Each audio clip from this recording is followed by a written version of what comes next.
va démarrer la visite sur une plage de Ponte. Comme disait M. Vittori, en fait, la Réunion était ce qu'on appelait une île à tortues à l'époque de la marine à voile. C'est-à-dire que c'était des îles qui n'étaient pas habitées, il n'y avait pas de population humaine sur ces îles, donc c'était un peu des sanctuaires et les tortues étaient un petit peu les reines de ces îles. Il y avait énormément de tortues de mer et il y avait aussi des grosses tortues de terre. Et pour leur malheur, en fait, ce sont des animaux qui peuvent résister plusieurs semaines sans se nourrir. Et donc elles étaient embarquées dans les cales des bateaux à l'époque de la marine à voile et ça remplaçait un peu les congélateurs actuels. Ça permettait d'avoir de la viande pour nourrir les marins pendant les traversées qui pouvaient durer plusieurs mois. Voilà. Et donc on prélevait ces tortues sur ces îles qui étaient appelées les îles à tortues.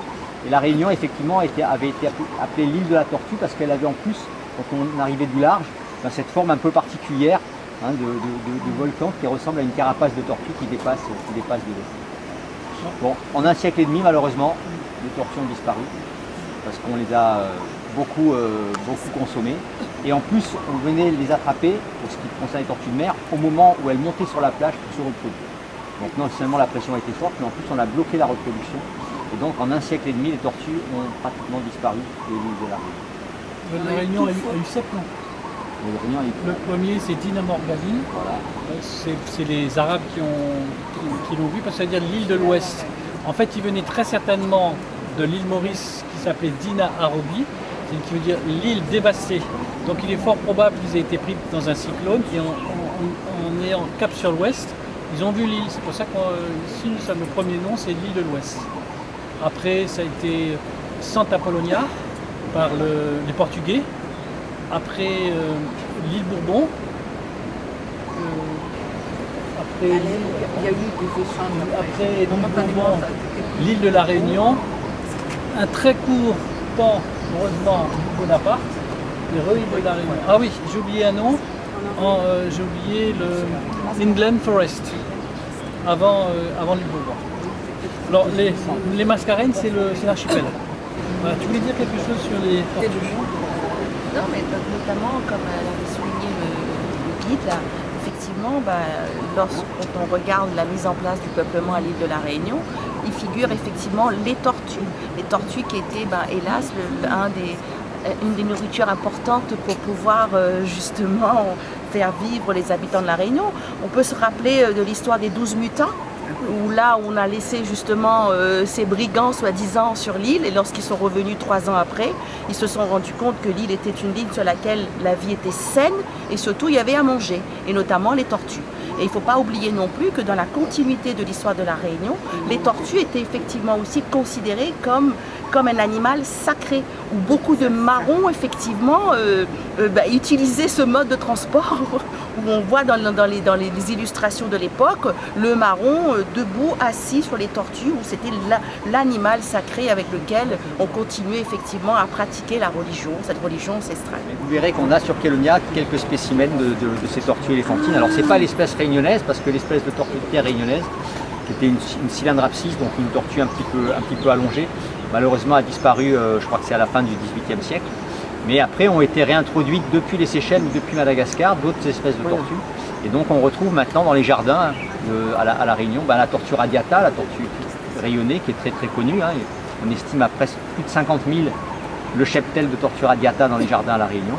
Et puis quelques centaines de tortues éléphantines des Seychelles. Donc on a 2 spécimens à Kélonia que vous pouvez voir tout à l'heure. Et ce que vous disiez est extrêmement intéressant, parce que vous verrez que sur Kélonia, on parle effectivement des tortues, mais dans les termes biologiques, on essaye de montrer justement la biologie bien particulière de ces tortues marines, mais on parle aussi des relations entre les communautés humaines et les tortues. Je pense que c'est quelque chose qui est extrêmement fort. Je dis toujours, pour savoir qui on est, il faut savoir d'où on vient. Ça, c'est très très important. Et c'est pour ça qu'on a réservé une salle à Kélonia qui présente justement les relations entre les communautés humaines et les tortues marines. Et ce qu'on a voulu montrer justement, c'est que ces relations sont très anciennes. Dès que les sociétés humaines se sont structurées, elles ont eu des liens très très forts avec les tortues marines lorsqu'elles ont côtoyé ces tortues marines, et qu'ensuite elles étaient très différentes suivant les régions du monde. L'image de la tortue en Océanie n'était pas la même que celle en Occident ou la même qu'en Orient. Et à la Réunion, on a bénéficié un peu de toutes ces influences, et donc c'est pour ça que la tortue fait partie de l'imagerie de la Réunion, et j'espère que grâce à Kélonia et grâce à nos partenaires qui travaillent sur les tortues marines, ben, pour les générations futures, ça continuera à être un symbole de la Réunion. Et en Chine, c'est le nord. Ça représente la direction nord. Exactement. Ça fait partie des points cardinaux. Alors, sur Kélonia, on a représenté justement les plages telles qu'elles étaient à l'origine lorsque les premiers navigateurs sont arrivés à la Réunion, avec la végétation qui est la végétation indigène du littoral ouest. Donc on a travaillé avec l'Observatoire botanique de Mascarin, qui est tout chez nous, pour recréer cette végétation qui a pratiquement disparu à la Réunion. Il y a 20 ans de ça, le Conservatoire botanique de Mascarin estimait qu'il restait 0,01% de cette végétation littorale sèche à la Réunion. Et donc on a travaillé justement pour réhabiliter cette végétation littorale, parce qu'elle a un rôle extrêmement important. Donc vous avez abordé un peu ce rôle de cette végétation. En fait, elle va créer un écran végétal entre la plage et les nuisances qu'il peut y avoir en arrière-plage, donc les lumières, les bruits, etc. Mais elles vont surtout avoir un rôle en termes de ce qu'on appelle la plume olfactive. Les arbres, et notamment le veloutier de mer, qui est un arbre qui fleurit toute l'année et qui a une odeur particulière, va avoir l'odeur générée par les fleurs qui va être entraînée à la surface de l'océan par les vents. Et donc ça va créer ce qu'on appelle une plume olfactive, parce que c'est à peu près la forme que va prendre cette traînée d'odeur sur l'océan. Et les tortues, même à plusieurs kilomètres au large, quand elles montent respirer en surface, puisqu'elles respirent avec des poumons exactement comme nous, elles vont sentir cette odeur et elles vont remonter ces odeurs pour venir pondre au pied des veloutiers, parce qu'elles savent d'instinct que sous ces veloutiers, on va avoir du sable blanc fin, qui est le sable favorable à la ponte des tortues. D'où l'intérêt de recréer cette végétation littorale pour recréer cette plume olfactive et faire revenir les tortues à la Réunion.